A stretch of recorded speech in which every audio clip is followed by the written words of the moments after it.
You can play it again, Morgan.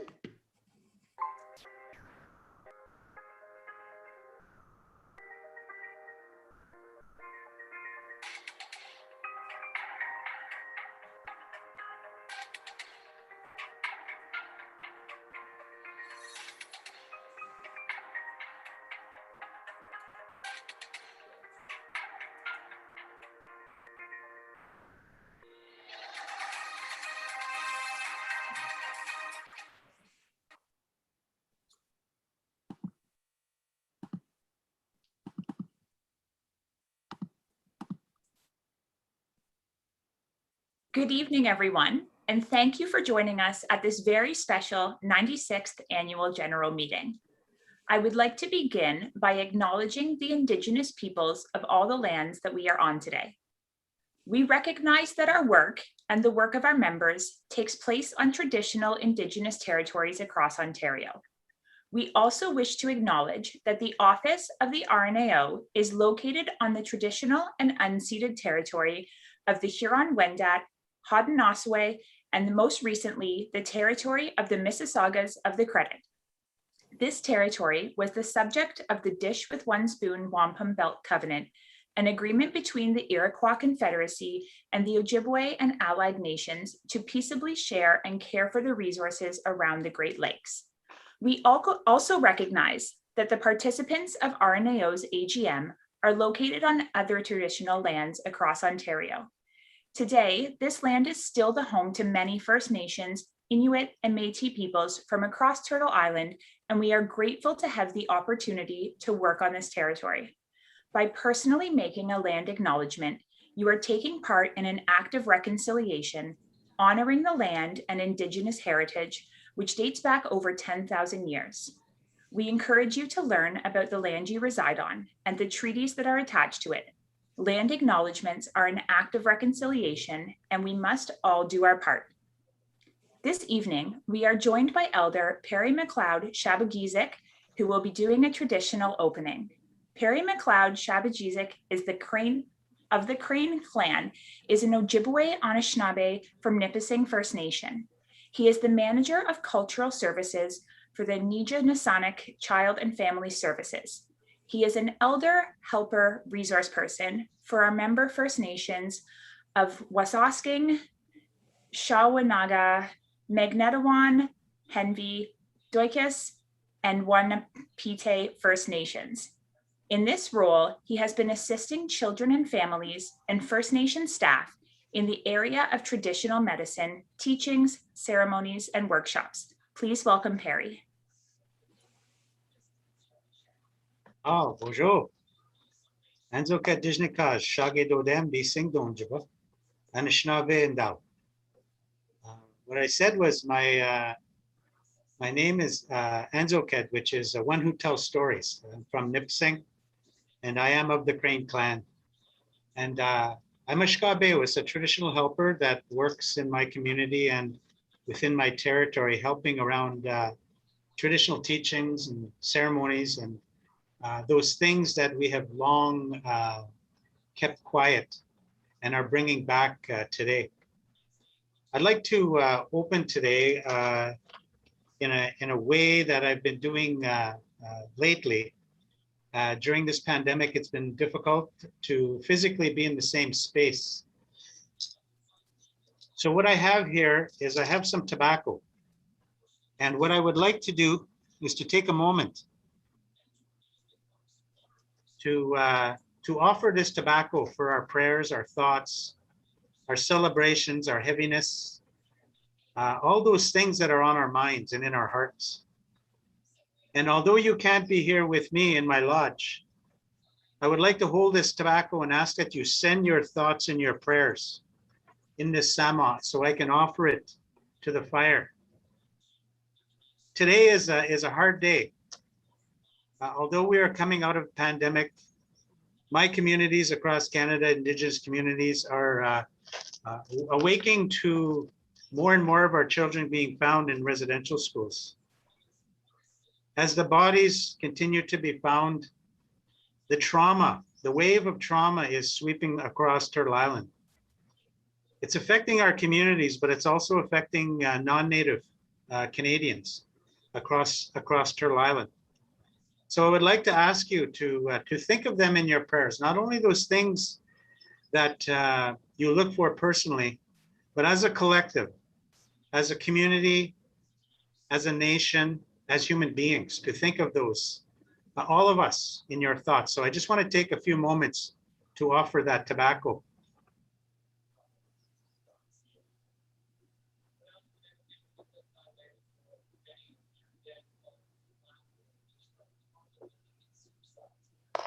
Which?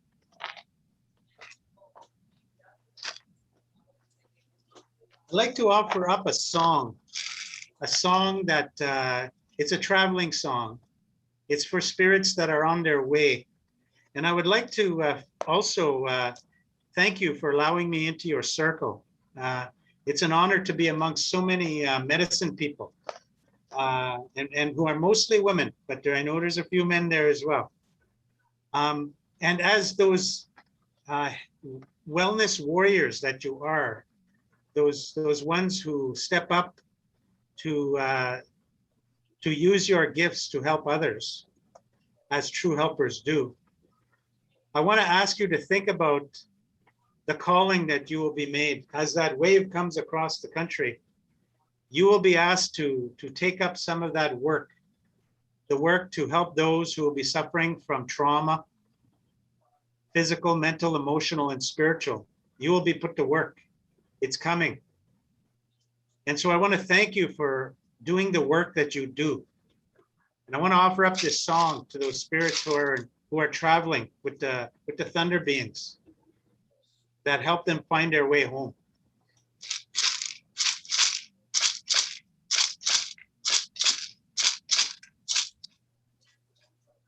Hey, hey, hey, hey, oh, hey, hey, hey, hey, oh, hey, hey, hey, hey, oh, oh, hey, hey, hey, oh.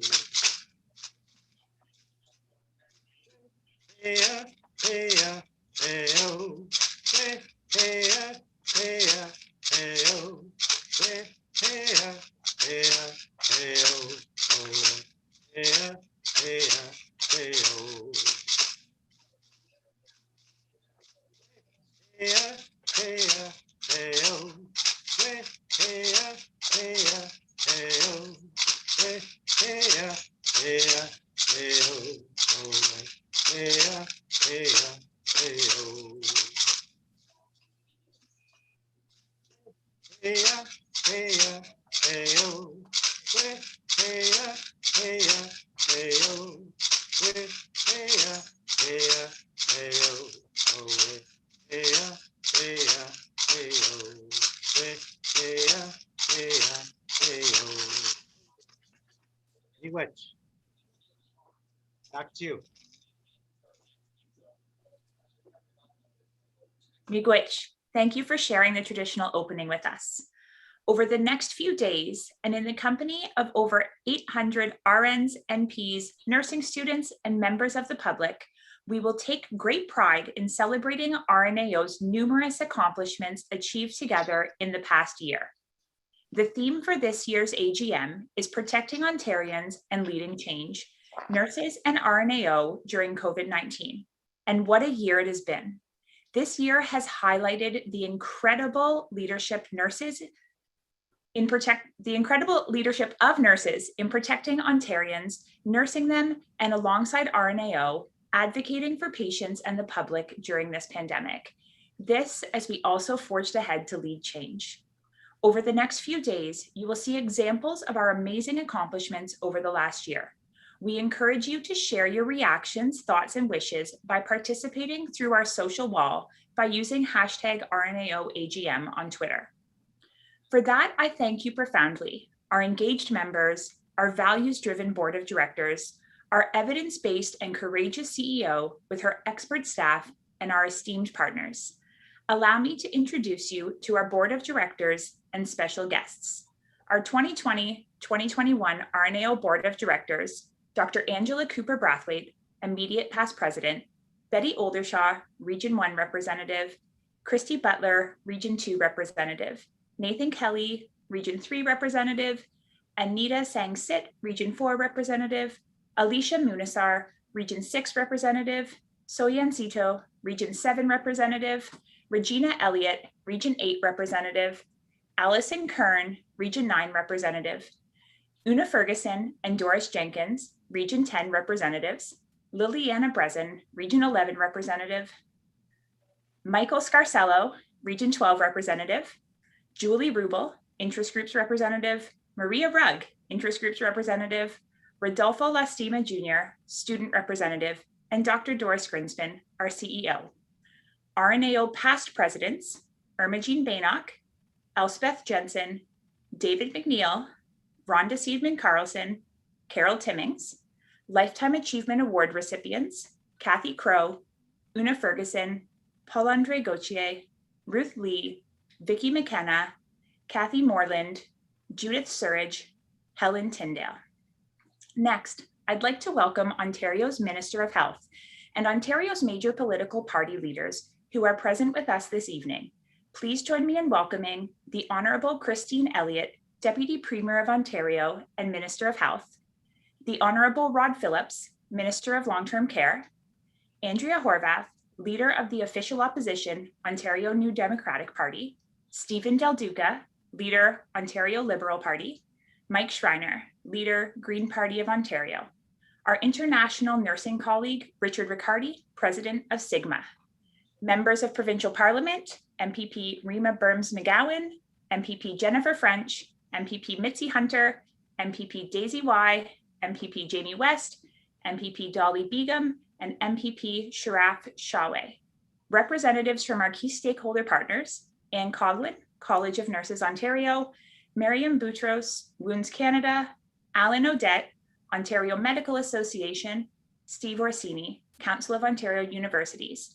I would also like to thank our sponsors for the AGM, the Magnus Group and Hub. The Magnus Group is a partner in the world's largest privately held commercial insurance, risk management, and employee benefits brokerage group, Assurix. Over 25 years, Hub has been the broker of choice for RNAO. Hub is a global insurance brokerage that puts you at the center of everything they do. Their reach and resources mean you have the insurance you need when you need it and before you need it. A warm welcome, everyone, and thank you all for joining us this evening to share in the celebration with us. This evening, RNAO is delighted to have, as always, a representative from Ontario's political party in office. It is my absolute pleasure to welcome the Honourable Christine Elliott to share remarks. Christine Elliott has served as the Deputy Premier and Minister of Health of Ontario since 2018. Prior to being elected as MPP for Newmarket Aurora, she served as Ontario's Patient Ombudsman, where she fought for better access to healthcare for all. Minister Elliott is also a co-founder of the Ability Centre in Whitby, a facility built with the vision of celebrating all people, regardless of ability. Christine has been a longtime friend of RNAO and a regular participant in the AGM, and that is much appreciated. It is my pleasure to welcome Deputy Premier of Ontario and Minister of Health, the Honourable Christine Elliott. Well, thank you very much for your very kind introduction, and good evening, everyone. It's a pleasure to join you virtually at tonight's RNAO annual general meeting. And I would start by especially thanking Doris Grinspan for your tireless leadership and advocacy. You have been critical to ensuring high quality nursing services across Ontario. For almost 100 years, the RNAO has been a strong advocate for nursing and patient-centered healthcare in our province. More than ever during the pandemic, the RNAO under Doris's leadership has been a valued partner in our fight against COVID-19, as nurses have been on the front lines across our healthcare system, keeping Ontarians safe. So I hope that you will please accept my thanks to all of Ontario's registered nurses, nurse practitioners, and nurses in training. Nurses play a vital role in providing Ontarians with the exceptional care and support that they need. You demonstrate extraordinary compassion to patients under your care each and every day. Across our healthcare system, for hospitals to long-term care to home and community care, nurses make a tremendous difference in the lives of so many Ontarians. This has never been more true than during the pandemic. From day one, nurses have been on the front lines of Ontario's fight against COVID-19, working tirelessly to protect the health and well-being of all Ontarians. Nurses have shown incredible courage and dedication. I know that many of you have faced exhaustion and burnout. You've sacrificed precious time with your families and loved ones and put yourselves at risk to keep your patients safe. And with the provincial vaccination rollout well underway, you are once again stepping up to support this important initiative. Nurses have been critical to the success of our vaccine rollout by volunteering to administer vaccines in mass immunization clinics, hospitals, mobile clinics, pop-up clinics, and primary care settings across the province. By providing Ontarians with protection from this devastating virus, your efforts are helping us put an end to the pandemic and make sure that there are brighter days ahead for all of us. To date, more than 76% of Ontario's adults have received their first dose, and more than 29% of Ontario's adults have also received their second dose. In fact, I believe we're crossing 30% this evening. Ontario is administering over 1 million doses every week, with more than 13.3 million total doses administered across Ontario to date. This is truly a Team Ontario accomplishment, and I cannot say enough how very grateful we are to the incredible efforts that nurses have made to get us into this situation. Nurses are a cornerstone of our healthcare system, and our government is committed to supporting you as you have supported us for countless times in the past year and a half and for many years before that. Investing in nurses and nursing education is an important part of building a more connected healthcare system that is centered on the needs of patients and their families. That is why our government is investing nearly $200 million into nursing education, recruitment, and retention programs to help strengthen and build up Ontario's nursing workforce. This includes offering nurses a $10,000 incentive in return for a one-year commitment to practice in high-need settings in hospital, long-term care, and home and community care settings. We also recently invested $35 million to increase enrollment in nursing education programs in publicly assisted colleges and universities across the province, which will add 2,000 nurses to the healthcare system. And we are also supporting nurses' continuing education and professional development by investing in the Nursing Education Initiative administered by the RNAO. We've also increased the RNAO's annual funding by $2.2 million for 2 years to expand nursing best practice guidelines across Ontario, which is truly the gold standard. We also continue to support nurse practitioner-led clinics across the province, which is another way nurses are helping to improve access, improve system integration between healthcare providers, and deliver truly patient-centered care. Together, we are strengthening and building up our nursing workforce so we can address the evolving needs of healthcare needs of Ontarians now and into the future. As we continue to stop the spread of COVID-19, put an end to this pandemic, and focus on our health system recovery, I look forward to our continued collaboration. Once again, thank you to the RNAO for your leadership during these truly unprecedented times. And thank you again to all of Ontario's nurses for everything you've done and continue to do to care for Ontarians and to keep our communities safe. We are forever grateful to you. And in closing, I sincerely hope that you have a very productive annual general meeting. Thank you for allowing me to join you. Thank you so much, Minister Elliott, for joining us today. We're always eager to hear from our government directly. Next, it is my pleasure to introduce our host for this year's AGM, the Ontario Nurses for the Environment Interest Group. This evening, we are joined by Victoria Ralph, who will bring some remarks on behalf of the interest group. Welcome, Victoria. Good evening, everyone. I'm Victoria, the Finance Executive for the Ontario Nurses for the Environment Interest Group, and am here to represent them. It is a great privilege to join you as we gather and reflect on what it means to be leaders of change. As we hope for a post-pandemic reprieve, we must seize the opportunity of the heightened public profile of our profession's contributions. If there is recognition of our heroism, let it be that we know as nurses be elevated in equal measure. As a profession, we are quick to respond to needs in times of crisis. We respond every day to the reality of COVID-19. We show up. We are there. In moments of crisis, our focus is on survival, to get through to the next day. When it comes to emergencies of human health, nurses' hands and minds are full and our hearts heavy, responding to surges and outbreaks, understanding and communicating new protocols, contingency planning, supporting structurally vulnerable individuals now rendered even more vulnerable. Simultaneously, our bandwidth for other, more long-term action is necessarily narrowed. Ultimately, the pandemic is a reminder of our interconnection to one another, to nature, and to our planet. Our individual well-being is enmeshed within the fabric of the world. In the words of our global health leaders, no one is safe until everyone is safe.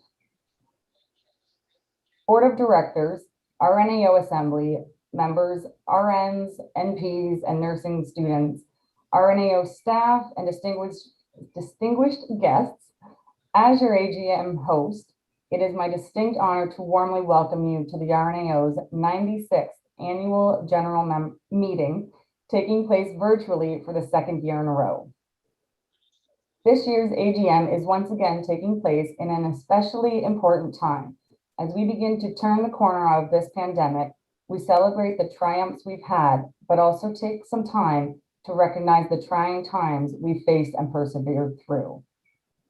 It's times like these where I reflect on how proud I am in being a registered nurse and proud to belong to an association that always speaks out for nurses and the people we care for. Over the next 3 days, RNAO will share with you the outstanding accomplishments of how we as a collective of committed members have advanced Ontario's health system by speaking out for nurses and speaking out for health. You will hear from our president, Morgan Hofford, and CEO, Dr. Doris Grinspan, about the incredible work that RNAO has accomplished provincially, nationally, and internationally over the last year. Tomorrow, the Nursing Students of Ontario Interest Group will be hosting a session on how students are blazing new trails as leaders during this pandemic, followed by the AGM, where we will see nursing engagement in action as we discuss the well-researched and member-developed resolutions that consultation representatives will vote on during the consultation session. A total of 17 resolutions will be considered tomorrow. What a testament to our members' commitment to the betterment of Ontarians' health, our health system, and our profession. We'll also hear the results of this year's governance items from one member, one vote. Be sure to visit our virtual exhibit hall from 9 a.m. to 12 p.m. on Friday.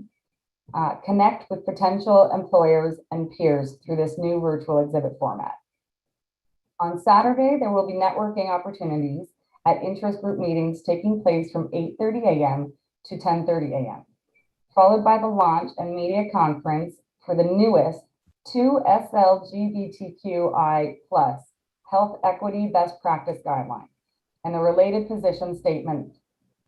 Then we will close our 96th and AGM celebrations with a closing keynote presentation on the topic of protecting Ontarians and leading exchange, the COVID-19 pandemic, as viewed through the eyes and experiences of nurses. The much anticipated closing keynote panel will be moderated by our CEO, Doris Grinspan, and will feature a panel of nurses from different sectors across the province.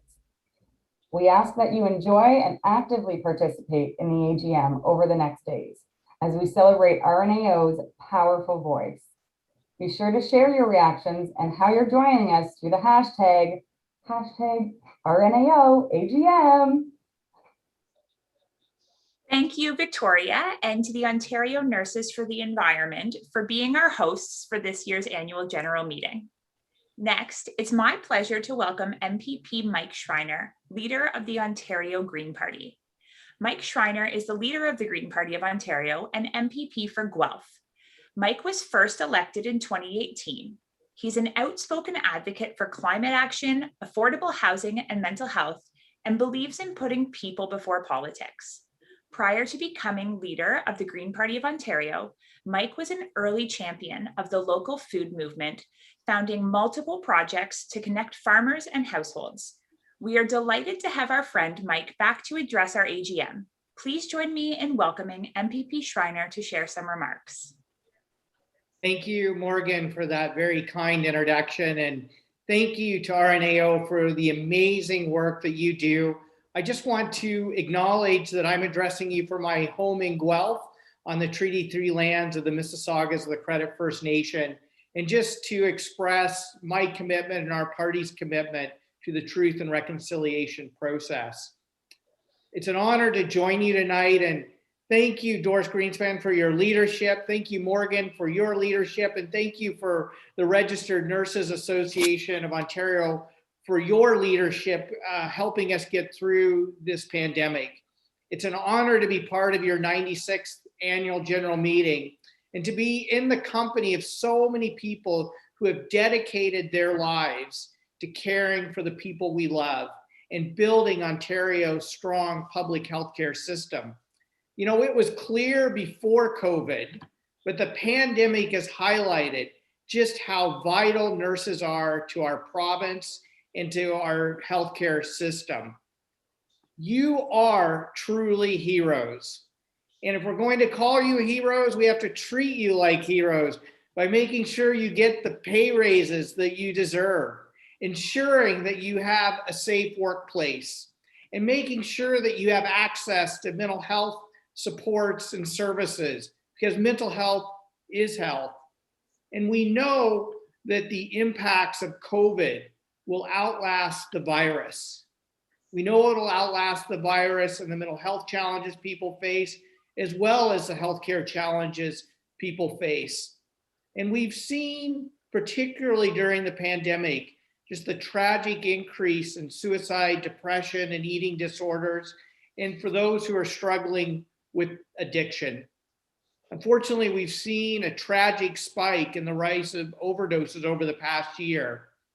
And I just want to thank Doris for taking the time to write an op-ed with me and others, talking about just how vitally important it is that we don't forget this other pandemic that's happening in our communities and the need to expand access to safe supply and harm reduction services, and to understand the link between homelessness and mental health and the importance of investing in permanent supportive housing with wraparound services for people. I want to thank all nurses from the bottom of my heart for helping us get through this pandemic and caring for our loved ones. And I want to just close with my final thoughts on saying, as we emerge from the pandemic, I especially want us to think about RNAO's focus on the social determinants of health. We know, and COVID has exposed this, that your income, your race, your ethnicity, the neighborhood you live in directly impacts your health outcomes. And we have to address the systemic barriers to healthcare and the root causes that affect so many people's health. And so it's an honor, Victoria, to have the Nurses for the Environment sponsoring the AGM this year, because we know that without a healthy environment, clean water, healthy local food, clean air to breathe, we will not have healthy people and healthy communities. And so I want to thank all the nurses in Ontario for protecting Ontarians and for leading change. Thank you, Megwitch, merci. It's an honor to join you tonight. Thank you so much for being here with us tonight, Mike. I thought it was quite fitting for you to come on right after the Ontario Nurses for the Environment. So thank you so much for joining us and being a committed friend of RNAO. Doris, is there anything that you'd like to share with us right now while we wait for our next guest? Well, I would like to first of all say how impressive it is that all the political leaders and the Minister of Health and the new Minister of Long-Term Care decided and made the time to join us. And Mike, please take that to your riding. We know that you all are very busy. We are all very busy, and you're equally very, very busy. And it means a lot that you take the time year after year to come and join us and to stress upon us the importance, yes, of nursing, but nursing power for the common good, which is what RNO is, right? So be assured that we will continue to push on the issue of social and environmental determinants of health, because without climate change, there will be nothing left, quite frankly. So that takes us from provincial to federal, and we are involved on that too. I don't know if the minister is still with us, PG, but I will tape this message. So I speak with her often. Much appreciated her recognition, and yes, funding was increased for RNO programs, which is impacting not only people in Ontario, but also people across the world, because they do use our guidelines. It is also impacting Indigenous communities. And I wanted to mention that because she probably didn't have the time to expand, but part of that expansion of funding was specifically to work with our Indigenous communities on guidelines that are guidelines that they want, that they need, and that they have the lived experience and the expertise, both so scholarly expertise, to really navigate through what those guidelines need to be, as well as the magnificent work that our colleagues under Grace Suba and others are working in relationship to the best practice spotlight organizations. Similarly, the agreements that we have signed, so it's so fitting and so appropriate that we had a Perry, a knowledge keeper with us, and be assured that will happen every single year. In addition to us reading a land recognition, there is a lot we need to do, and he mentioned that today. These discoveries that are happening, just put yourself in the shoes of an Indigenous person, right? If this was your ancestors, your families, your friends. I yesterday night at about 3:30, actually AM, tweeted about that after I heard more about it, and that the numbers were even bigger than in Ontario. It's just a tragedy of mega proportions that we need to do justice for it. So a lot of work ahead, Morgan.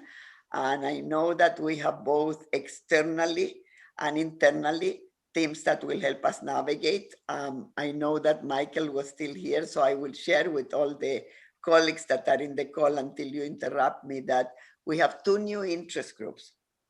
One that already made it to the AGM report, which is the Indigenous Nurses Interest Group. And it's because it was approved before, and one that was just approved by the board yesterday. And I don't know even if they got the email. So the Black Nurses Interest Group, they got approved. And I think that it will help us, in addition to the task force, in addition to the work of guidelines, etc. It will really help us to use the power of RNO for what is needed, which is helping all the vulnerable populations to learn for our own work inside RNO, to become better people, to become even a stronger association that can serve to role model to others. And of course, alongside that, Morgan is the VPG that we are releasing on Saturday that just warms the heart of all of us. So kudos to the co-chairs, Sheena Howard and Elizabeth, and also to the president of the Rainbow Nurses that drove with the Rainbow Nurses a parallel position statement that will go in the guideline. It's just, we are stronger than ever, and what's most important, stronger than ever for everybody's good. So very proud moment for us. It helps us energize a bit from what has been otherwise, quite frankly, as everybody knows, an exhausting year, right? For everybody. Whether you are a politician, whether you are a nurse in the front line, whether you are like Morgan, that I always will say it, she moved from a hospital position to long-term care when long-term care was on an outbreak. That is leadership in action. Or whether you are in the ICUs in this province that the last few months were brutal, every single nurse, or where you were working with people that experience homelessness and people that were waiting for COVID results, like Lee Chapman, like Kathy, like so many others, right? Or Kathy Morland that continues to advocate for overdose and for protecting people. What a group we are, guys. What a group we are. It's like if RNO were handpicking its members, every single member, magnificent. And Victoria, to you, to the Ontario Nurses for the Environment. I need to tell you, a just recovery for all, right? You know that we are pursuing with the federal government also, and I believe that that will require huge amounts of work. It's both in Ontario, it's both municipal, and it's both federal, so that they can push they can push farther than what we need, because the time is running out, right? The time is running out. So your work and your interest group work is tremendous. Thank you. Thanks, Doris. I would think maybe this would be the first time ever that the AGM was running ahead of schedule. So we are the second video. We're perfectly on time now to introduce Andrea Horvath. So I'm delighted to call on Andrea, MPP for Hamilton Centre and leader of the official opposition and the Ontario New Democratic Party, to bring greetings. She's a leader who believes in proposing positive solutions, especially when it comes to ending hallway healthcare and giving seniors better care. She's an Ontarian, a mom, a Hamiltonian, and she's running for Premier in 2022. Andrea is a longtime friend of RNAO and a regular participant in RNAO's AGM, and that's much appreciated. I'm pleased to welcome MPP Andrea Horvath, leader of the official opposition and leader of the Ontario New Democratic Party. Thank you so much. Thank you so much, Morgan, for that wonderful introduction. And it's just so great to be here. Before I get into my formal remarks, though, I think it's important to just off the top acknowledge the horrifying news of the unmarked graves of over 700 children, 751 children in Saskatchewan. It is something that I think we are going to have to continue to face for weeks and months to come. And I think it's really important to acknowledge that what's happened here in our country is absolutely an act of genocide, a crime against humanity. And all of those children who we've found the remains of thus far, and who we will continue to find the remains of, are people that should have been able to live a full life, that should have been able to fulfill their dreams, lead a full life, and have their children and grandchildren following or continuing with their legacy today. And it's absolutely horrifying what First Nations and Indigenous communities are going through right now. And I think we all just need to be really thoughtful about that, and not only, utter the words necessary to support and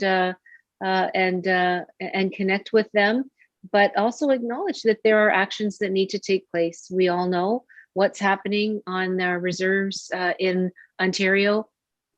There's no secret about that. There has been a lot of activism over the years to try to get clean drinking water and clean water, period, for First Nations communities, many of whom still do not have that access. We know the housing crisis exists in terms of overcrowding, in terms of lack of quality, in terms of mold. We know what's happening in our child welfare system in terms of the overrepresentation of Indigenous children, really the carrying on to this day of the residential school system, because let's face it, there are more kids right now in care in Ontario than there were in the residential schools. There's a lot of work to be done, and I think that it behooves us to acknowledge where we are at this point in history and deal with the inequities around education, around healthcare, around housing, the treaty rights that have not been honored. It is now is the time for Canada and for Ontario to step up and start implementing the recommendations of the Truth and Reconciliation Commission. So on that note, it's been a rough day. It's been a rough couple of weeks here in Ontario. I mean, let's face it, we've also seen the horrifying terrorist attack on the Muslim family in London. I was in London just yesterday. In fact, I left London this morning. It's a somber space right now in London. The community came out obviously in droves to support the Muslim community, but there's a lot of hurt, a lot of pain, a lot of fear, and a lot of anger, and rightfully so. We have rising hate in our province, in our country, Islamophobia, anti-Black racism, anti-Asian racism, anti-Semitism. It's got to stop, and it won't stop until we take responsibility for rooting out the systemic racism that exists in our communities and in our systems, in our in our organizations and in our ministries and in our programs and our services. We have to take this seriously. We can do so much better than we are, and to see the pain and the anguish and the fear and the anger in London over these last couple of days that remains following that attack is it was quite an experience, I have to say, and it only motivates me more to say we can find those solutions. We absolutely can make those changes, and we can do everything that is possible to stamp out hate and racism. And as a party, New Democrats have always had those values, and we are going to continue to have those values and look forward to forming government next year so that we can actually implement the change that needs to happen, that should have happened long ago, and that absolutely needs to happen. When it comes to where we are now, and all of you wonderful members of RNAO, and I want to say thank you to Doris for all the work over so many years that she's put into the organization, to your board, to all of your members. You have done amazing work forever here in Ontario, but certainly in the wake of COVID-19, you stepped up and you put superhuman effort into the frontline work, into facing the challenges and fighting against COVID-19, and really working hard to make sure that people in Ontario could get through this COVID crisis with the best and most attentive care possible, oftentimes at your own personal risk. We know, and it's something that I've said many times, and I will continue to say, and I think many reports and analyses that have been undertaken clearly indicate that the government didn't make the investments necessary to save 4,000 lives in long-term care. They didn't make the investments necessary to keep those dreams alive of small businesses and entrepreneurs. They didn't do what was necessary to keep our schools open and our kids healthy and well. And so there's a lot of reckoning that needs to happen around all of that. But we know that the COVID virus is still amongst us. We know that there are still variants that are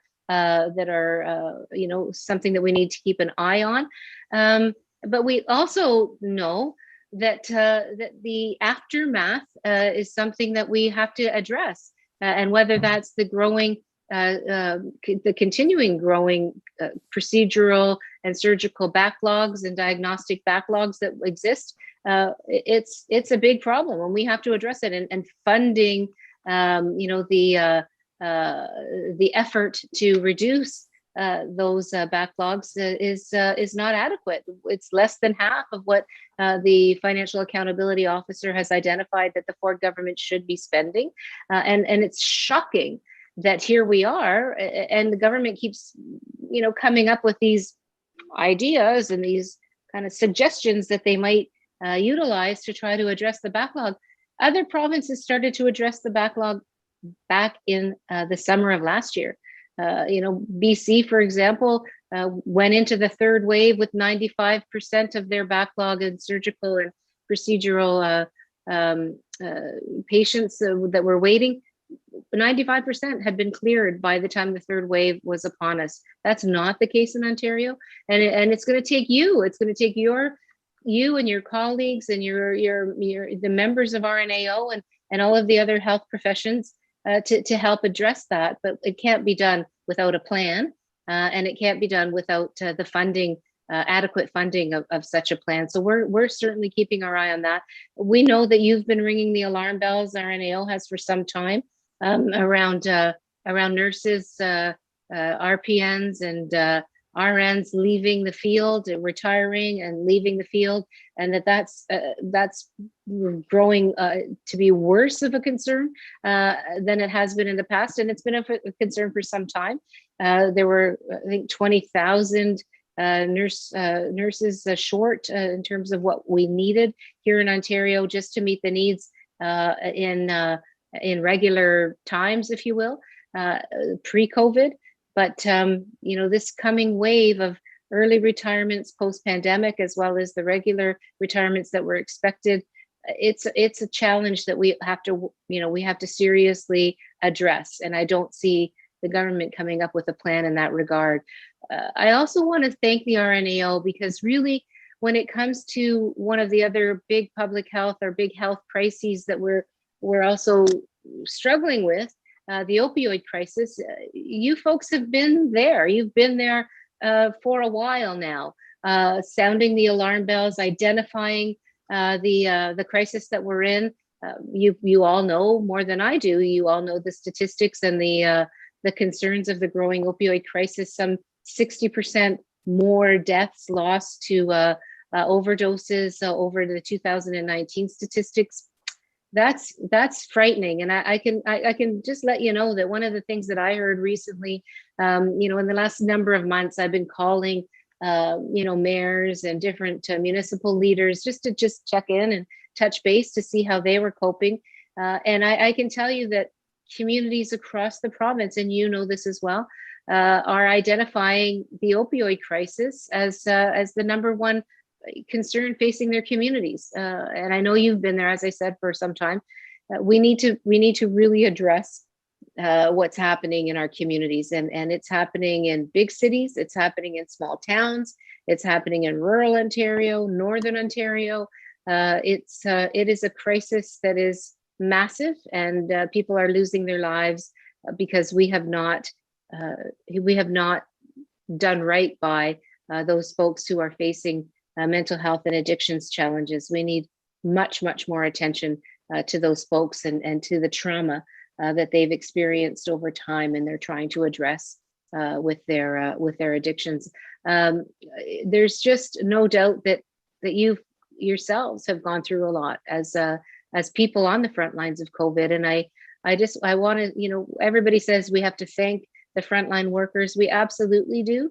But I think it's important to acknowledge, the trauma that many of you and your colleagues have faced throughout this pandemic. Losing patients, losing family members, losing colleagues to COVID-19. It has been horrifying, and all the while, you have been running at full tilt, and you have been asked to do things that were putting your own lives at risk. You've been asked to work in areas and in roles that maybe weren't weren't where you were accustomed to working.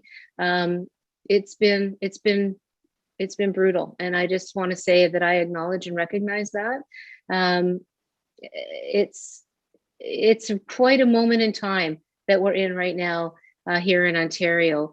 And if there's anything at all that you identify that we can do as the official opposition, that I can do as the leader of a political party, but also as an Ontarian, to help you with your self-care, to help you and your colleagues with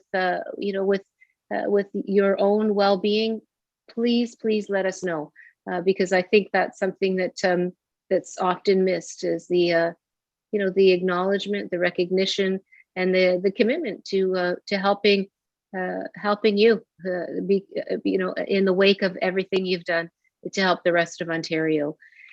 I guess I have to say that I really think that you deserve to have a government that has your back, and I don't think that that's what we've seen in the last 15 or 16 months, and even prior to that.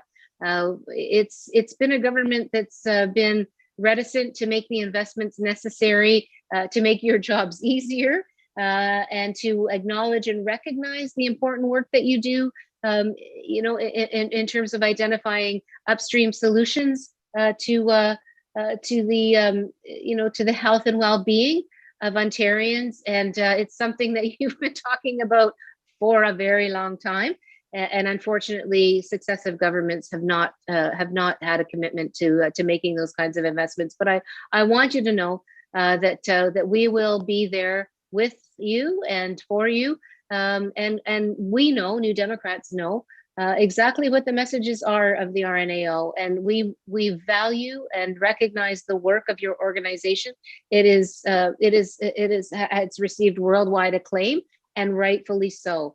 You are absolutely, precious in terms of what you bring to our province, both as registered nurses and registered practical nurses, but also as an organization in terms of the value that you bring.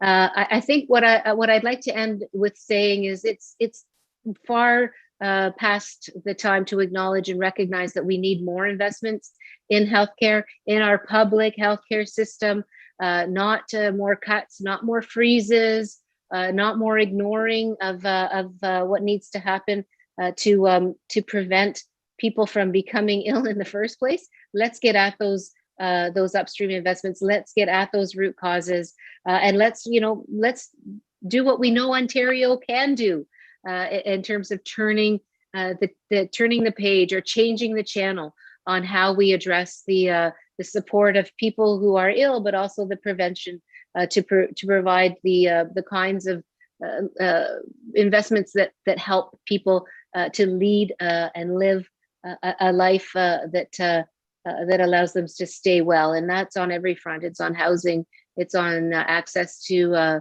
healthcare, to not only primary healthcare, but to well-being care. There's just so much that we need to do. I want to say that long-term care is a big piece of what we see as being an important shift. Long-term care and home care, the investments there, the models there need to change completely. And we saw, for decades now, governments not willing to make those changes, not willing to take the profits out, not willing to make the necessary investments in the context of a significant push that's necessary to deal with the demographic changes that are coming. The aging population. I just find it unbelievable that we're in the place we are right now, with a home care system and a long-term care system that doesn't provide dignity, doesn't provide choice, doesn't provide peace of mind for family members, nor at all does it provide the quality of care and the type of care that people so deserve. People who have built our province and built our communities. So I'm hoping that we can change that page. We can turn that page together and make those changes together. We all know there's an election next year, and I'm certainly hoping to become the premier that can start actually tackling some of these issues with you. So let's continue to work together. Let's make sure our nurses get the support and the recognition that they deserve, that you deserve, because that will bring Ontarians the quality of care that they deserve. So thanks so much, everyone. Thank you so much for joining us tonight, Andrea. It's always a pleasure to have you here with us. It's now time to hear from our Liberal Party representative, Stephen Del Duca, the leader of the Ontario Liberal Party. Stephen Del Duca was first elected to the Ontario Legislature in September 2012 and had the chance to serve as Minister of Transportation and as Minister of Economic Development and Growth. In March of 2020, Stephen was elected as the leader of the Ontario Liberal Party. Since becoming leader, Stephen has been focused on building an Ontario where genuine opportunity is real for everyone and where nurses and healthcare professionals have the resources and working conditions they need to support themselves, their families, and their communities. Stephen, his wife, 2 daughters, and 2 dogs are proud residents of Vaughan. We are so pleased to have you with us, Stephen. Well, good evening, and thanks so much, Morgan. I really appreciate your kind introduction. And I'm really thrilled that you mentioned the 2 dogs that we have, Sammy and Hunter. And the reason, I mean, of course, I'm happy you mentioned my wife and my daughters too, don't get me wrong, but I'm happy you mentioned the dogs because lately, especially our younger dog, he's very much a pandemic dog. And lately they have both figured out timing wise how to bark and make a lot of noise when I join Zoom calls or do media. So if you happen to hear barking, I just want you all to know that's the dogs. It's not my daughters. My daughters are in different parts of the house doing what they should be doing. One's in grade 8, one's in grade 4. Really happy that the end of the school year is only a couple of days away. So they're pretty boisterous this evening as well. Look, I'm really, really delighted and honored, in fact, that you've given me the chance to be here with all of you tonight. I want to say right off the top, how grateful I am. Forget the politics about this, but how grateful I am as an Ontarian.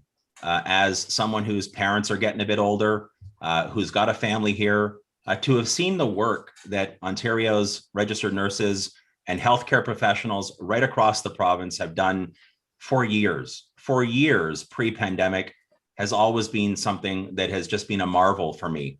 But to have watched you take your profession and your dedication and your spirit to incredible levels above and beyond what you've always managed to do I don't even have words. And Doris will know that I'm never at a lack of words. I'm never at a shortage of words, but to have literally witnessed the heroic work that you've done. And I know everybody talks about the heroism, and that's getting a little bit cliche and overused. And it's become far too easy, I'll say, for politicians of all stripes to hide behind the word and not back it up with meaningful, competent action. And that's got to change.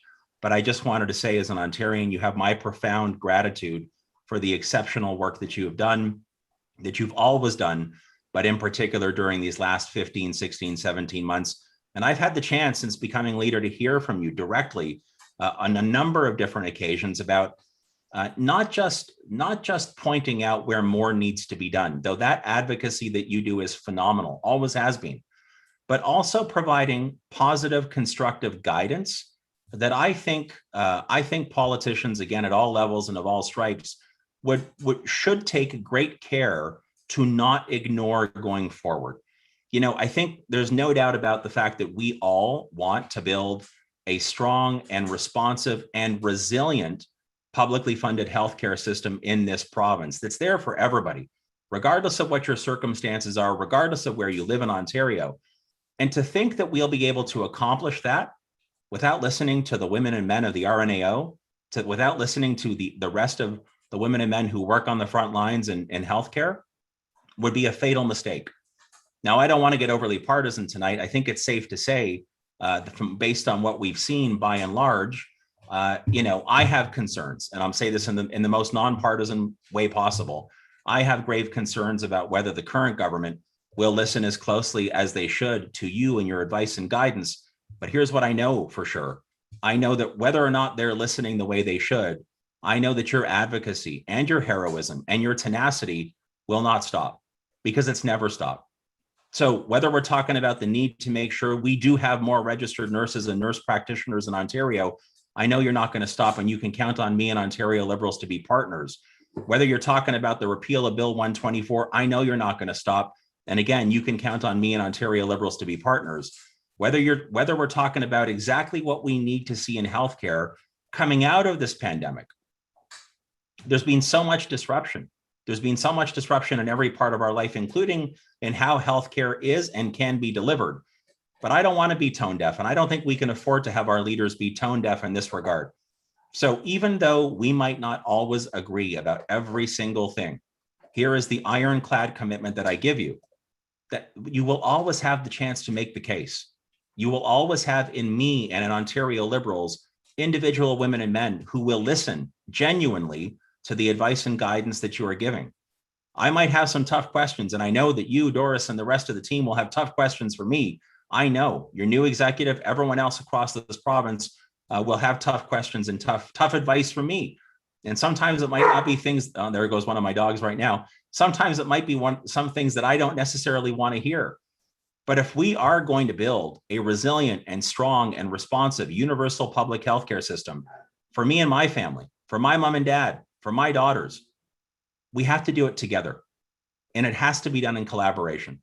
And we have to not be afraid to have that honest and authentic conversation about how to get from where we are today, given all that we've learned in the run up to and during this pandemic, and where we need to go next. Lastly, I'm going to finish off by telling you, I am so thrilled. Currently, there are 2 out of our 42 Ontario Liberal Party candidates are in fact nurses. And I believe, and I don't want to get too far ahead of myself, I believe we're about to add to that roster in the next few weeks and another riding, which will put us at 3 out of less than 45. And I'm sure there will be more. And I'm thrilled about the fact that we've had nurses who've stepped forward and said, we are dedicated to public service. We are dedicated to healthcare. We are dedicated to the nearly 15 million people who call this province home. And we've decided to take our energy and our vocational spirit and our dedication to that progress we all want to see.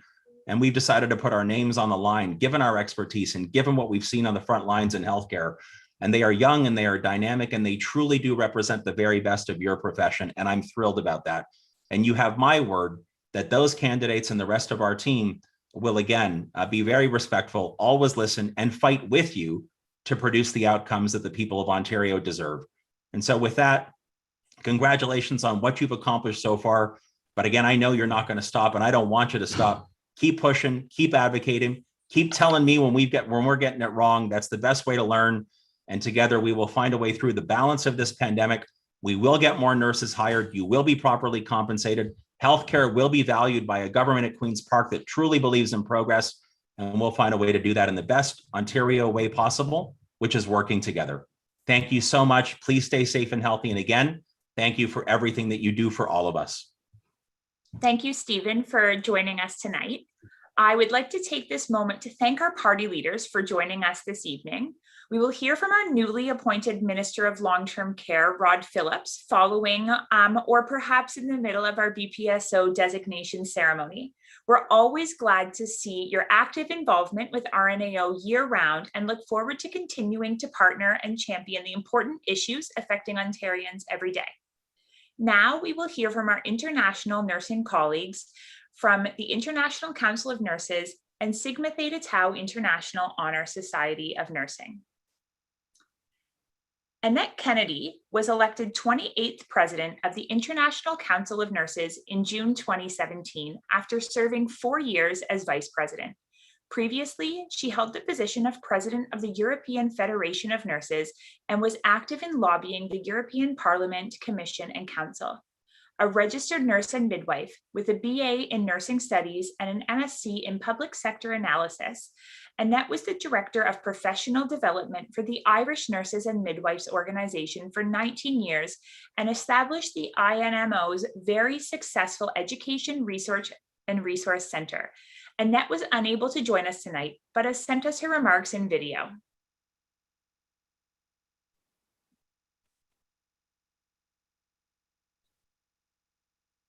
Hello, I'm Annette Kennedy, President of the International Council of Nurses. Thank you to the RNAO for inviting me to address you at your AGM. Dr. Braithwaite, Dr. Ringinspan, and the board, I bring you greetings from the 27 million nurses around the world that ICN represents.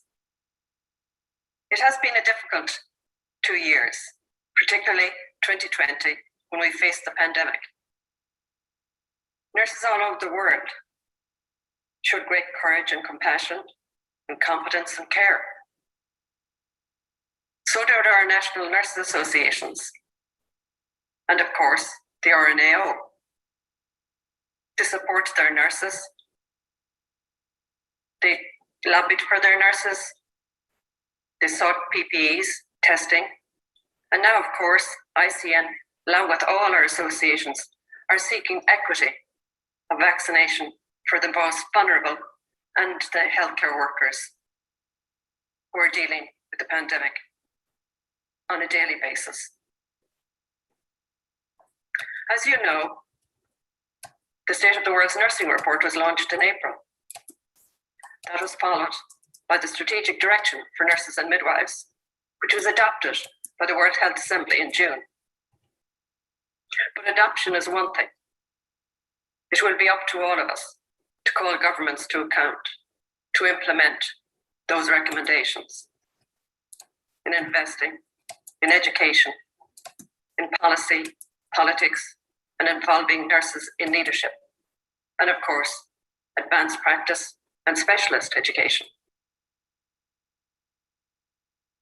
The World Health Organization also stated that 115,000 healthcare workers had died during the pandemic. That equates to 200 nurses per day for each day of this pandemic. That can never, ever happen again. If a plane crashed every day, the whole world would be up to investigate it. We need to seek answers too. ICN has been receiving information from all our nurses associations all over the world, and of course from the Canadian Nurses Association, who tell us the challenges that are facing Canada and your nurses and the nurses in Ontario. And like nurses throughout the world, you're facing a shortage. That shortage, according to ICN, could be up to 50% of our current workforce in the next decade.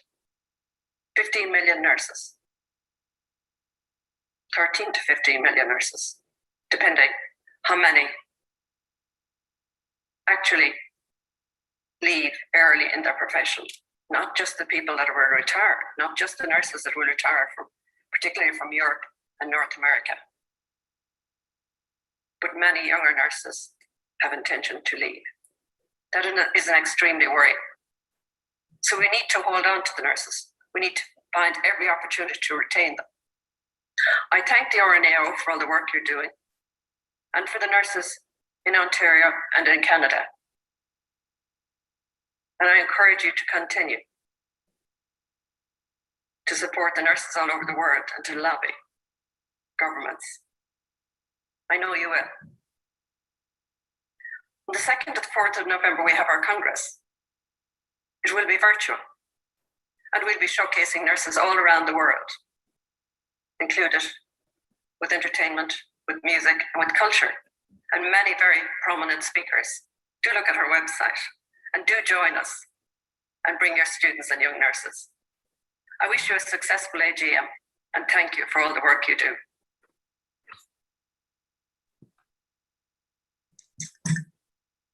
And thank you to Annette for sending that message. It's always great to hear from our international nursing colleagues. Dr. Richard Riccardi is a professor and director of strategic partnerships for the Center for Health Policy and Media Engagement at the George Washington University School of Nursing. Prior to joining George Washington, Dr. Riccardi served as the Director, Division of Practice Improvement, and the Senior Advisor for Nursing at the Agency for Healthcare Research and Quality in the US. Dr. Riccardi's research conducted at AHRQ focused on ambulatory care practice improvements in the areas of team-based care, outcomes measurement, treatment of acute and chronic pain, and improving patient safety practices. Prior to joining AHRQ in 2010, Dr. Riccardi served on active duty in the Army for 30 years and had numerous positions as a pediatric and family nurse practitioner, clinical scientist, and senior leader. In his last two positions on active duty, He served as Chief of Nursing Research at the Walter Reed Army Medical Center and Director of Research at the Defense Centers of Excellence for Psychological Health and Traumatic Brain Injury.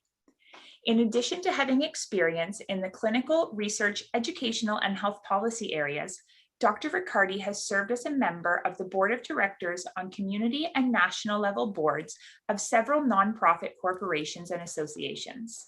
For example, he served as president of the National Association of Pediatric Nurse Practitioners, president for the National Association of Pediatric Nurse Practitioners Foundation, chair of the Sigma Building Corporation, and treasurer and vice president of Sigma. Dr. Riccardi maintains a part-time nurse practitioner practice at a community-based clinic that serves uninsured and underserved populations and is honored to serve as current president of Sigma Theta Tau International. Thank you, Morgan. I appreciate that introduction. And more importantly, I really appreciate the opportunity to be with you all tonight. Thanks, Doris, for the invitation. And I really am excited to be given the opportunity to provide a few thoughts. First, it was great to hear from the members of Parliament and listen to how much they valued us as nurses. But I can tell you, as having the ear of nurses throughout the world, representing over 135,000 nurses, and we have chapters in over 100 countries, and Sigma has over 500 chapters. The message that your members of Parliament were bringing are not unique to the province of Ontario. The message resonates quite well across the world, where there is this tension and this perhaps misunderstanding and perhaps lack of value in what the healthcare system and how healthcare contributes to the economic and prosperity of the sovereign nation. And I understand that members are challenged because they have to prioritize and they have to really try to take all of the special interests into account, as well as trying to govern and run a province or a country. However, we all know that health and well-being brings prosperity. And when thinking about how internationally we want to approach this problem, that Annette mentioned and others have mentioned around disparities, about how much has been brought forth through the pandemic, it really, I hope that members of Parliament, members of Congress, elected officials throughout the world will commit and continue to recognize the importance of having a healthy workforce. It's not just about keeping the population healthy. It is about the economic prosperity of the nation and having the opportunities to drive the market and the economy to such that your nation, your province, your local communities are thriving and bringing back. So when thinking about prioritization, when thinking about how can we inform members and how can the right policies be made, I urge everyone to not just think about health and wellness, but to think about productivity that brings to the workforce. So nurses, has been said, are the largest workforce. We're in the most important position to lead and to effectively mitigate some of the challenges of the disparities that we've seen and improving health equity. Those need to be further incorporated in policies at the local, national, and international level. So I bring you greetings from members throughout the world, the board of directors of Sigma. And I know that you all have been working very hard. And it's been mentioned many times about the sweat equity and how much nurses and all healthcare professionals have sacrificed. And as Annette said, the number of deaths, but not only in the nursing workforce, but in our physician colleague nurse force and workforce and other health professions have sacrificed.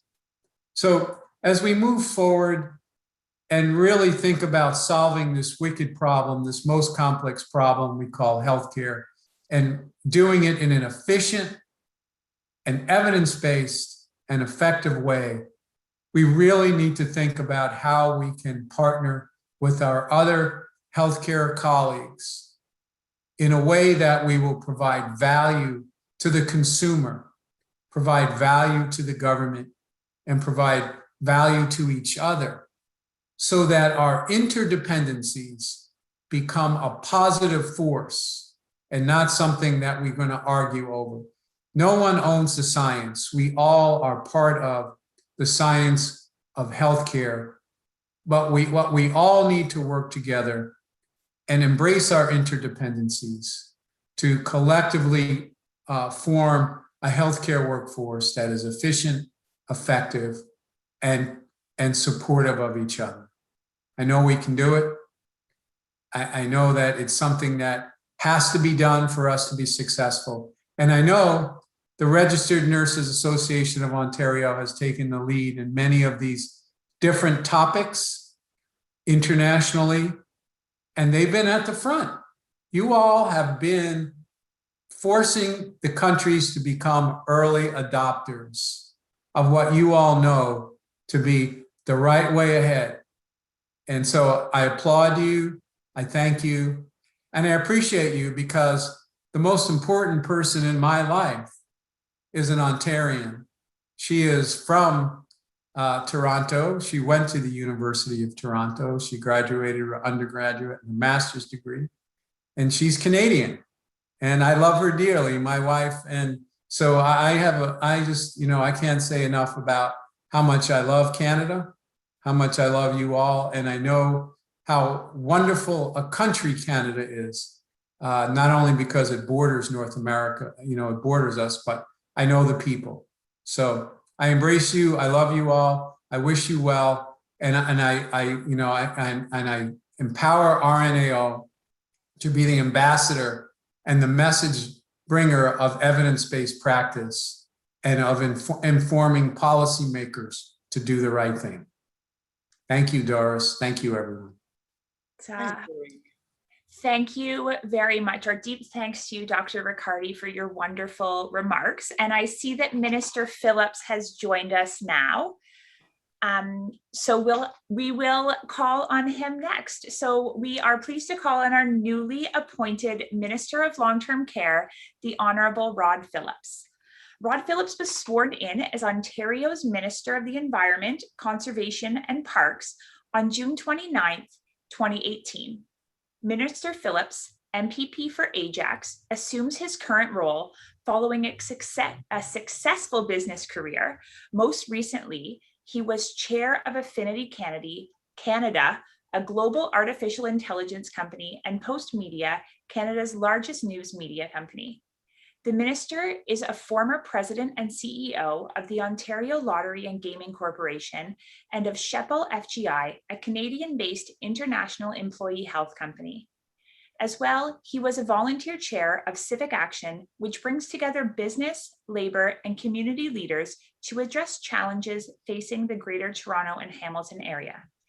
The minister has also served as chief of staff in the offices of then Minister of Labor, Elizabeth Whitmer, and former Toronto Mayor, Mel Lastman. Welcome, Minister Phillips. Thank you so much for having me, and it's such a pleasure in my first week as the Minister of Long-Term Care to speak briefly to you, the Registered Nurses Association of Ontario, in your annual meeting. I know your theme is protecting Ontarians and leading change, nurses and the RNAO during COVID-19, a very appropriate theme. I had the opportunity on my first day to reach out to Doris, and she was kind enough to put me into the program, along with, I know, my colleague Christine Elliott and many of my other colleagues from the legislature. And I have to say, I've been blessed with this task with regards to long-term care, because regardless of what side of the political spectrum one sits on, regardless of the role we play in our community or within the health community that nurses play such a vital role in particular in, I have experienced an incredible level of goodwill in terms of getting towards a solution, getting towards a better long-term healthcare system for our province and particularly for our elders. As all of you would know, last December, in my budget, when I was then finance minister, we committed to, as the first province in the country, to 4 hours of direct care per patient.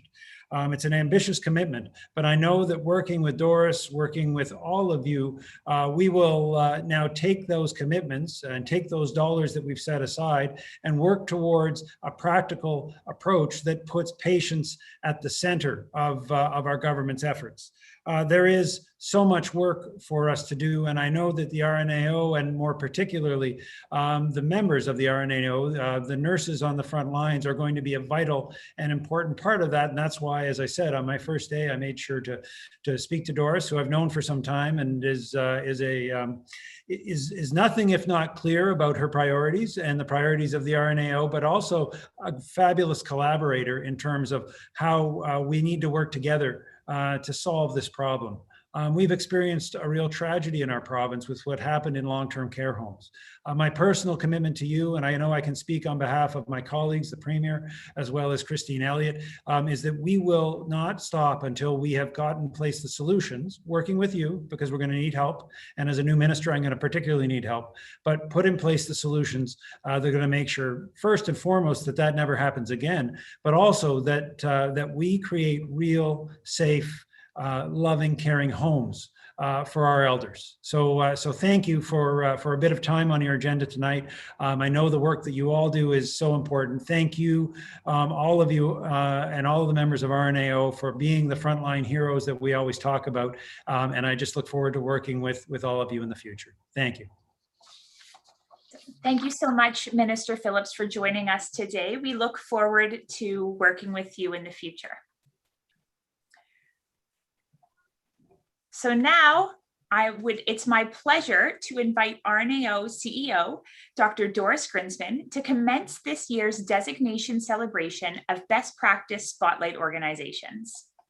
Thank you so much, Morgan. And given that I still see Minister Phillips, what he didn't tell you, and I am going to say it, is that when he did call me, I said, a breath of fresh air. What I didn't say, and now I can say it publicly, Minister, 16 months too late. And I wish that had been the case, because I think the results would have been different. So welcome to your role. And yes, we will work together because we must push the agenda forward. What happened in Ontario is a tragedy, and we need to resolve it forever. And it doesn't start with this government, but this government had it in its hands. And it needed to be different. We will make it with you different, and count on us for that. And to Rick, my friend Rick, I still see you there. So thank you for staying put. Pleasure to work with you. I had the privilege of working with Rick for 4 years in the board of Sigma. He's just a fabulous human being and a fantastic nurse leader. And I see also Steve Del Duca still there. So Steve, just a word to say thank you for being with us. And yes, it does take to work with all governments, and RNAO prides on that. RNAO prides to work with all political parties. And some kind of, at the beginning, thought this was strange that we work with all the political parties, but we don't know any different. And I think it behooves all of us, whether you sit in opposition or in government. One day is this and one day is that, as Steve knows, right? And Minister Phillips, I had forgotten that you were the chief of staff of Elizabeth. Now you got another brownie point with me, because Elizabeth was an amazing Minister of Health. So absolutely, all parties, and certainly RNAO will work with all parties, with Andrea, with Michael, that wants, to push the agenda forward, with Steve, and with you, Minister, and we will get where we need to get, not for us, not for you, not for any party, but for the residents in long-term care and for the rest of the system to ensure that people have a just recovery that is better than what we had before, whether it is on healthcare issues, environmental issues, or as Rick said, economic issues, because a healthy healthcare system with a healthy workforce, yes, produces productivity, no doubt about that. So thank you very much. And I will move now to what is my role this evening, which of course it gives me fantastic privilege to host this virtual designation that I hope you can stay because it will be very short but very important, of 21 new best practice spotlight organizations from across Ontario and from across the world. We have about 600 in Ontario, and then we have about 400 and change in many, many countries around the world. And that's what Rick was referring about, spreading evidence-based practice and evidence-based policy. It is an absolute pleasure to share in their celebration this evening. They have worked very hard for this designation. Usually we stand in the podium with the Minister of Health and with the international partners from ICN and from Sigma. This year we are standing virtual with you. Nonetheless, we are standing with you. And next year, for sure, it will be in person. It must, enough of this. And before I begin, let me recognize my colleague Heather McConnell, Director of the International Affairs and Best Practice Guidelines Program, and please wave Heather. And Susan McNeil, Associate Director, Guideline Implementation and Knowledge Transfer. And implementation coaches that are here today, and the senior managers of the program, and all the team members of guideline development, Enquire, and the LTC program, for your superb leadership and your diligence in working with our BPSOs from the moment that they apply to where we stand today, which is soon to be designated. As the founder of the RNAO BPG program and its BPSO social movement, I marvel every single time, as this was new, on how far we have come since we launched the program under the inspiring championship of then Minister of Health, Elizabeth Whitmer, in 1999. I give always credit to her in the sense that she really didn't know what we were about, except she believed on us. She believed on us, she believed on our capacity, she funded us. And since then, we have grown in depth and breadth, reaching all corners of Ontario, Canada, and abroad, with an unwavering support of all successive premiers, different parties, all successive premiers, ministers of health of different parties, and civil servants.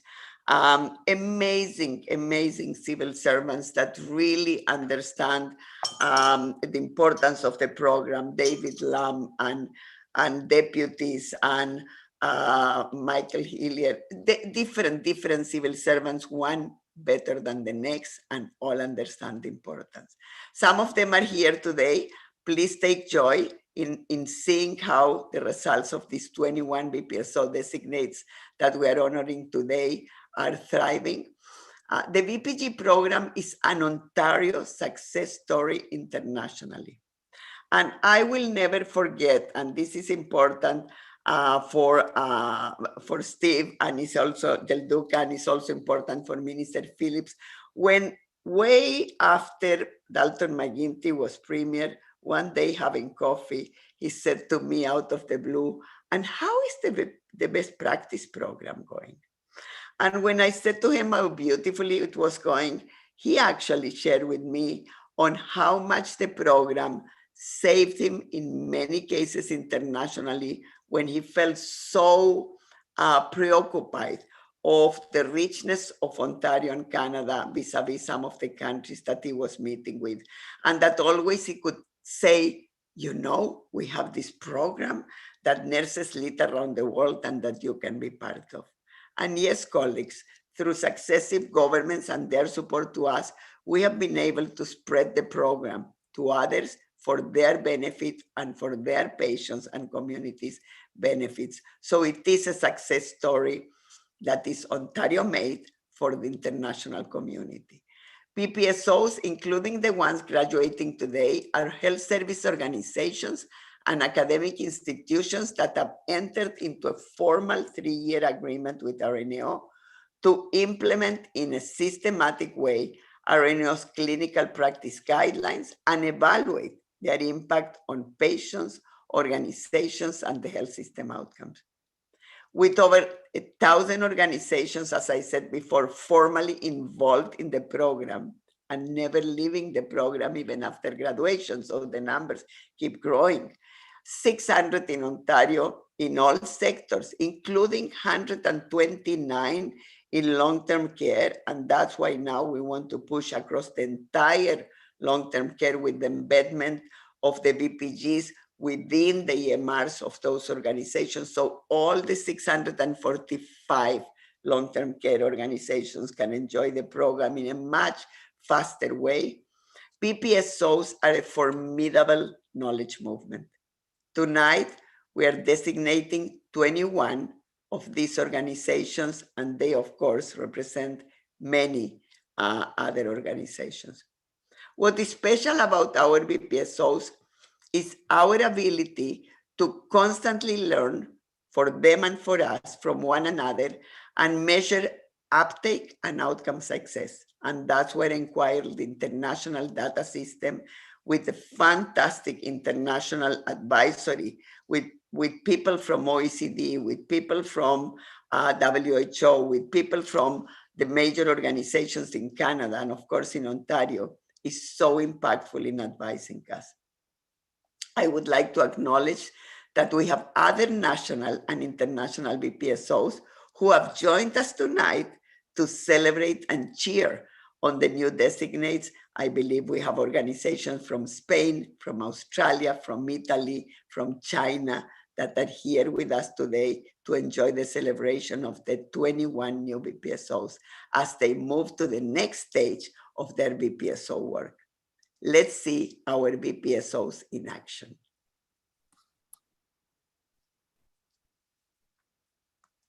The Best Practice Spotlight Organization designation, or BPSO, was launched in 2003 to support organizations around the world that embed best practice guidelines, or BPGs, into day-to-day care to optimize persons, organizational, and health system outcomes. Starting with 7 organizations in Ontario and expanding to over 1,000 globally, the BPSO designation is a gold standard that has evolved into an international social movement of passionate health professionals that's transforming care through consistent use of evidence to improve persons, organizations, and health system outcomes. Becoming a BPSO is an opportunity for health organizations to formally partner with RNAO, to receive coaching in implementing evidence-based practices, to create cultures that promote continuity of care and clinical excellence across all sectors. BPSO designates across the globe exchange implementation strategies, mentor one another, share resources, and celebrate successes as they work toward a common goal, with support from RNAO and its global host partners through every step of their spotlight journey. In deploying a systematic approach to implementation, RNAO and its partners provide coaching supports to promote rapid learning and host events, including champions training, to build capacity in leading change. Earning a BPSO designation requires organizations to implement in practice several RNAO BPGs and to monitor and evaluate their impact. To help support the success of implementation, the BPSO model provides a structured methodology based on implementation science through the social movement action and knowledge to action frameworks.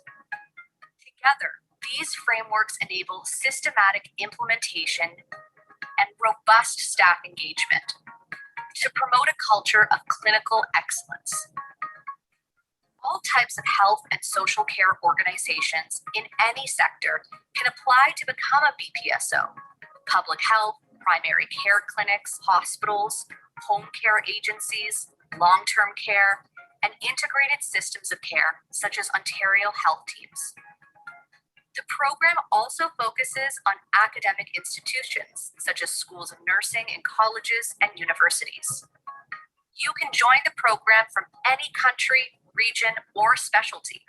We invite you to improve the experiences and outcomes for both health providers, faculty, students, and recipients of care by using RNAO's best practice guidelines through a tried and true program, BPSO. Join this evidence-based practice global social movement and make a difference.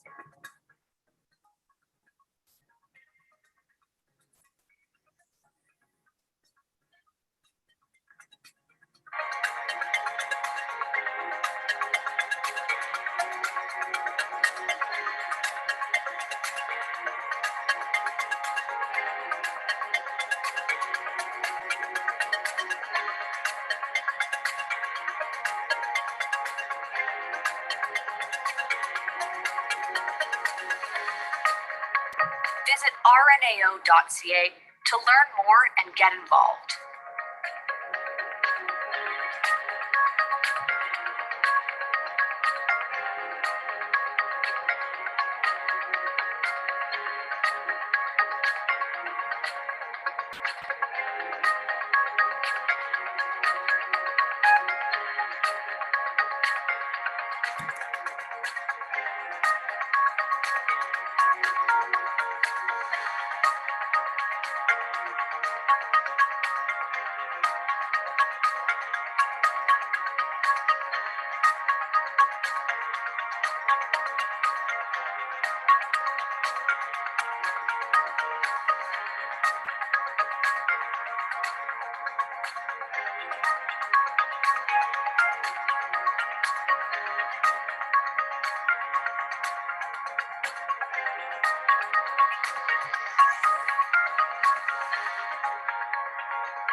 Congratulations to our 21 new BPSOs in Ontario, Canada, and internationally. It's a simple, absolute privilege to welcome you, to recognize your heavy lifting 3 years of the program to get this designation, including in the midst of the pandemic when you didn't miss even just a second on your progress.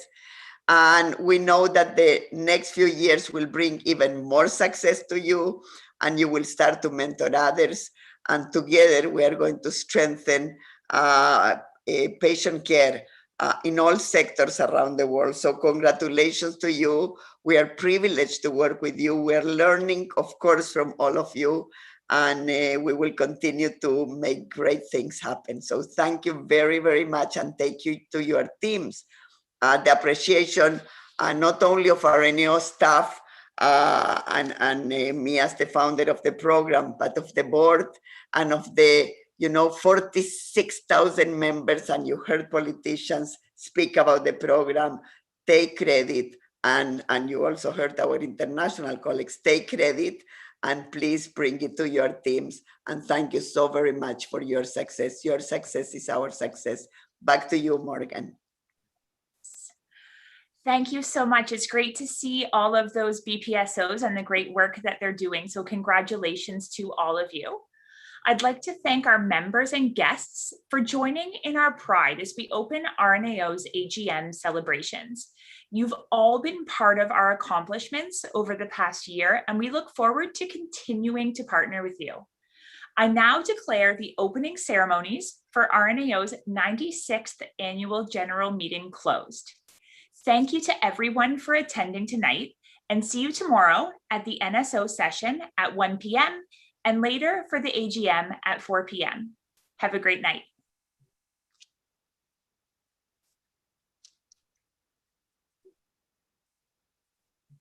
Thank you, everybody. Go and have a wine, given that we cannot meet in the rooms of people, or cheer up. We can cheer up like this. Kudos to everybody.